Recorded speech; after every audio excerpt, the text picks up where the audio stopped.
हांव हेमंत सामंत कोणशे निरंकालो कोणशेचो गांव हो. कोणशे गांव हो असो आसा की मदीं प्रायवेट आमची सगळ्यांची भाटां आसात आनी सायडीन सगळी फॉरेस्ट एरिया. मागीर रिजर्व फॉरेस्ट जावं केवण मागीर तेंचे प्रायवेट आमची प्रायवेट फॉरेस्ट तें रिजर्व फॉरेस्ट. आतां कितें वयर कितें जालां, वयर जी सगळी फॉरेस्टाची जी जंगली जनावरां आसात ती आमकां येवन त्रास करतात. त्या प्रमाणे हे जे गवेरेडे आज पळयला, आज काल राती सुमार ताजो मरण जालें हांगा. म्हणजे मेलो तो.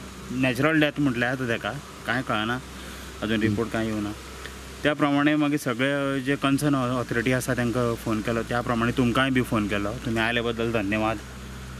आनी हो जो रेड्याचो प्रॉब्लेम आसा तो दिसान दीस हें तांचें पॉप्युलेशन आसा तें वाडत आसा.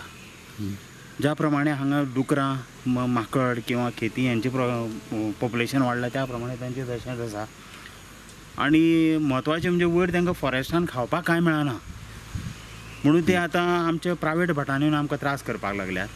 हो जो रेड्याचो जो मृत्यू जाला तो कोणी तांच्या वाटेक कोण वचनात.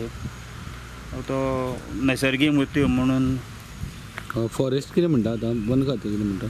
वन खातें म्हणून वन खात्याक आमी एप्रोच जाल्ले की तुमी खंय तरी फेन्सींग हें तें करपाक जाय म्हणून हांगा, कित्याक नाजाल्यार फुडें आमकां भाटां हें करपाक कितें कल्टिवेशन करपाक बरोच त्रास जातलो म्हणून. पण तांच्या कडेन कितें जालां, येदी मोठी फॉरेस्ट एरिया तांच्या कडेन तितली इन्फ्रास्ट्रक्चर ना अजून पर्यंत.